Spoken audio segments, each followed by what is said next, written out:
बिस्मिल्लाहिर्रहमानिर्रहीम। अस्सलामु अलैकुम अज़ीज़ तलबा। मंडे वाले दिन 6 ऑफ दिस मंथ केमिस्ट्री का आपका टेस्ट है। सेकंड ईयर बी ग्रुप के हवाले से जो हमें लास्ट वीक में चीज़ें पढ़ी हैं उनको समराइज़ और रिवाइज करने के लिए ये वीडियो रिकॉर्ड की जा रही है। सबसे पहले बेटे टेस्ट का जो पैटर्न है वो आप लोगों को मालूम है कि टेस्ट के पैटर्न में हमारे पास है जो MCQs हैं वो 6 हैं, शॉर्ट क्वेश्चन 7 है, लॉन्ग क्वेश्चन 2 है। टोटल मिला के 30 मार्क्स का आपका ये टेस्ट है। 55 minutes is the time which will be allowed to you to write your test. इसके बाद अगर हम आगे चलें तो प्री टेस्ट डिस्कशन में हमारे पास सबसे पहले जो चीज़ हम क्लैरिफाई करना चाहेंगे वो हमारा सिलेबस है। सिलेबस में हमारे पास चैप्टर नंबर 13 है, अमाइनो एसिड से लेकर आखिर तक। इसके अलावा चैप्टर नंबर 1 स्टार्ट से लेकर families in modern periodic table से पहले पहले तक ये हमारा सिलेबस होगा।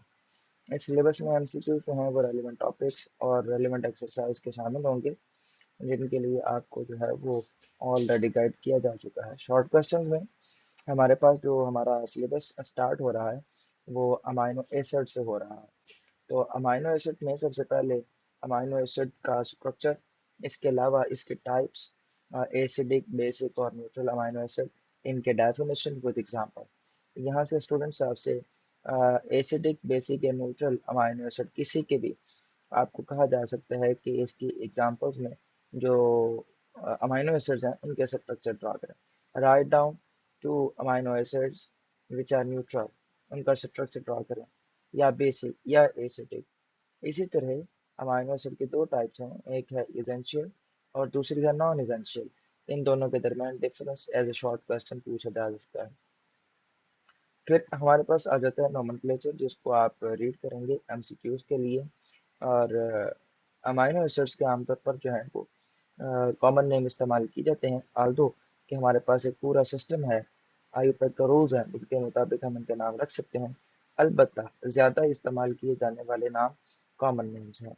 तो कॉमन नेम्स जो है वो या तो ओरिजिन को शो करता है कि कहाँ से अमाइनो एसिड हासिल किया गया है, या फिर उसकी किसी प्रॉपर्टी को शो करता है, लाइक ग्लाइसिन, ये ग्लाइकाइड से निकला है। और ग्लाइकाइड जो होता है आपको पता है कि ये स्वीट के लिए इस्तेमाल होता है। इसके अलावा वेरी इंपॉर्टेंट जो चीज़ है वो टेबल नंबर 13.2 है, जिसमें मुख्तलिफ अमाइनो एसिड जो हैं उनकी लिस्ट बनाई गई है। साथ में उनकी नेचर के बारे में बताया गया है कि एसिडिक है या बेसिक है या फिर न्यूट्रल है। स्ट्रक्चर ड्रा किए गए हैं, और इसके अलावा हमें जो है वो बताया गया है कि जो अमाइनो एसिड्स के नाम है इसकी एब्रीविएशन क्या है। एब्रीविएशन में हमारे पास जो पहले 3 लेटर होते हैं उनको हम एब्रीविएशन के तौर पर इस्तेमाल करते हैं। इसके अलावा हम आगे चलें तो स्ट्रक्चर ऑफ अमाइनो एसिड में हमें शॉर्ट क्वेश्चन पूछा जा सकता है कि what are zwitterion, what is zwitterion, dipolar ion क्या होता है, इंटरनल साल्ट वर्क। ये एक ही चीज़ के 3 नाम हैं जो आप स्ट्रक्चर में थ्योरेटिकली एक्सप्लेन भी करेंगे और इस स्ट्रक्चर को बनाएंगे भी, ड्रा भी करेंगे। इसके अलावा हमारे पास लॉन्ग क्वेश्चन और शॉर्ट क्वेश्चन दोनों के एतबार से एक चीज़ पूछी जाती है, और वो है हमारे पास acidic and basic characters of amino acid.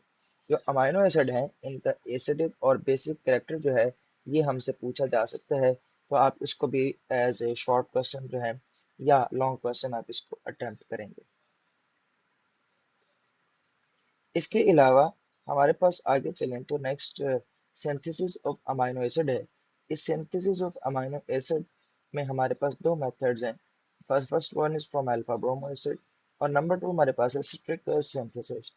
तो दोनों को आपको इकट्ठे भी पूछे जा सकते हैं और अलग अलग शॉर्ट क्वेश्चन के तौर पर भी पूछा जा सकता है। फिर इसके बाद अमाइनो एसिड्स के रिएक्शंस हैं, जो कि स्टेरिफिकेशन और रिएक्शन विद नाइट्रस एसिड है। स्टेरिफिकेशन रिएक्शन में अमाइनो एसिड का कार्बोक्सिल ग्रुप इन्वॉल्व होता है, जबकि रिएक्शन विद नाइट्रस एसिड में अमाइनो एसिड का अमाइनो ग्रुप इन्वॉल्व होता है। इस सेंस में आपसे ये शॉर्ट क्वेश्चन में एक या दोनों रिएक्शन पूछे जा सकते हैं। टेस्ट फॉर अमाइनो एसिड में हमारे पास निन हाइड्रोजन टेस्ट जो है वो शॉर्ट क्वेश्चन के तौर पर पूछा जा सकता है, जिसमें अमाइनो एसिड को जब निन हाइड्रोजन के साथ युक्त करवाते हैं तो वायलेट ब्लू कलर जो है वो इंटेंस वायलेट ब्लू कलर जो है वो अपीयर होता है। जो इस बात की निशानदेही करता है कि अमाइनो एसिड मौजूद है। आगे चलें, इसके बाद तो हमारे पास शॉर्ट क्वेश्चंस में जो है वो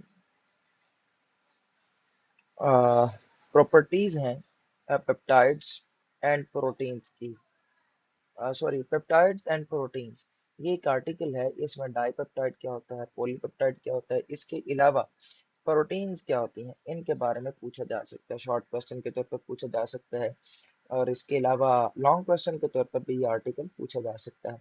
इसमें स्टूडेंट्स आपको डाइपेप्टाइड का स्ट्रक्चर भी बनाना आना चाहिए और पॉलीपेप्टाइड का स्ट्रक्चर भी बनाना आना चाहिए इक्वेशन वाइज।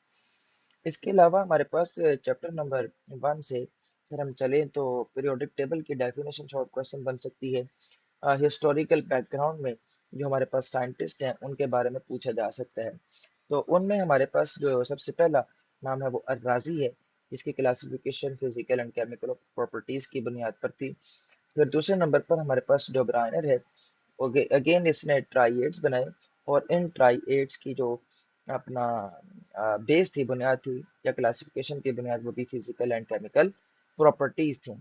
फिर न्यूलैंड ने भी क्लासिफिकेशन की, वो बेस करती थी एटॉमिक मैसेज पर। ऑक्टेव्स बनाए थे, लॉ ऑफ ऑक्टेव्स के नाम से इसका जो है वो ऑब्जर्वेशन जाना जाता है।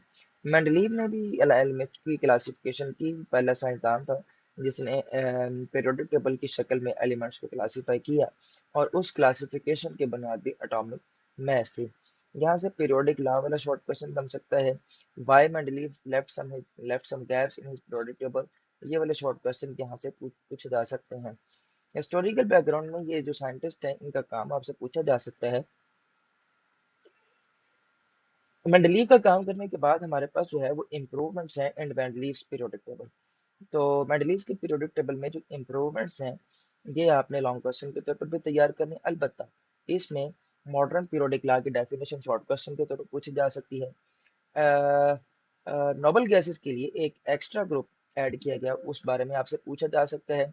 इसके अलावा आपसे जो है वो फॉर्मेशन ऑफ सब ग्रुप्स के हवाले से पूछा जा सकता है कि मेंडलीव के पीरियोडिक टेबल में हमारे पास beryllium, magnesium, calcium, strontium, barium, radium, zinc, cadmium, mercury, इन सब को एक ही ग्रुप में रखा गया, जबकि मॉडर्न पीरियोडिक टेबल में इनके सब ग्रुप्स बनाए गए। ये भी शॉर्ट क्वेश्चन पूछा जा सकता है। फिर हम आगे चलते हैं तो मॉडर्न पीरियोडिक टेबल आ जाता है, जिसमें हमने सबसे पहले ग्रुप्स और पीरियड्स को डिफाइन भी करना है और ग्रुप्स की क्लासिफिकेशन भी बतानी है कि ग्रुप्स की क्लासिफिकेशन क्या है। सब ग्रुप ए वाले कौन से एलिमेंट्स हैं, सब ग्रुप बी वाले कौन से हैं। ए ग्रुप वालों को हम नॉर्मल या रिप्रेजेंटेटिव एलिमेंट्स कहते हैं, जबकि जो ट्रांजिशन एलिमेंट्स हैं, जो बी ग्रुप एलिमेंट्स में हैं, उनको ट्रांजिशन कहा जा सकता है, लेस टिपिकल कहा जा सकता है। इसके अलावा अगर हम आगे चलें तो इसमें फिर वो एसेंशियल फीचर्स आ जाते हैं पीरियड्स के, उसमें भी हमारे पास शॉर्ट क्वेश्चन बनते हैं। बोर्ड के पेपर का मशहूर शॉर्ट क्वेश्चन है, describe sixth period, length night contraction वगैरह। कोई भी पीरियड जो है वो आपसे एक्सप्लेन करने को कहा जा सकता है। लॉन्ग क्वेश्चन की बात करें तो लॉन्ग क्वेश्चन में हमारे पास सबसे पहला इंप्रूवमेंट्स इन मेंडलीव पीरियड टेबल, पहले चैप्टर से ही जो है वो एक इस लॉन्ग क्वेश्चन के अंदर आप लोग जो है वो हेडिंग्स बनाकर लिखेंगे। ये हेडिंग्स ऑलरेडी आपको क्लास में करवा चुका हूँ। Number 1, discovery of atomic number, के एटॉमिक नंबर डिस्कवर किसने किया, कैसे किया, और फिर एलिमेंट्स को अरेंज किया गया on the basis of atomic number instead of their atomic masses। Then modern periodic law की डेफिनेशन आ जाती है, उसको बताएंगे आप। इसके बाद हमारे पास एडिशन ऑफ एक्स्ट्रा ग्रुप क्यों किया गया, इसकी क्या जरूरत पेश आई, ये भी हम करेंगे। और आखिर पर फॉर्मेशन ऑफ सब ग्रुप्स को डिस्कस करेंगे, तो ये लॉन्ग क्वेश्चन हमारा मुकम्मल हो जाएगा। आफ्टर दैट इस लॉन्ग क्वेश्चन के बाद जो चैप्टर नंबर 13 से लॉन्ग क्वेश्चन बनते हैं, उनमें पहला स्टेरिफिकेशन रिएक्शन का मैकेनिज्म है। दूसरे नंबर पर हमें जो है वो acidic and basic character of amino acids है, ये पूछा जा सकता है लॉन्ग क्वेश्चन के तौर पर। इसके अलावा पेप्टाइड, पॉलीपेप्टाइड, प्रोटीन, ये भी लॉन्ग क्वेश्चन के तौर पर पूछे जा सकते हैं। इसके अलावा डियर स्टूडेंट्स, जो अमाइनो एसिड्स की प्रिपरेशन के दो मेथड हैं, वो भी आपसे पूछे जा सकते हैं लॉन्ग क्वेश्चन के तौर पर, और जो कि ऑलरेडी आप शॉर्ट क्वेश्चन में तैयार कर चुके होंगे। और दूसरे नंबर पर हमें रिएक्शंस पूछे जा सकते हैं अमाइनो एसिड्स के, जो कि वो भी लॉन्ग क्वेश्चन के तौर पर हम उनको तैयार करेंगे। तो स्टूडेंट्स, आज के डिस्कशन के हवाले से इतना ही।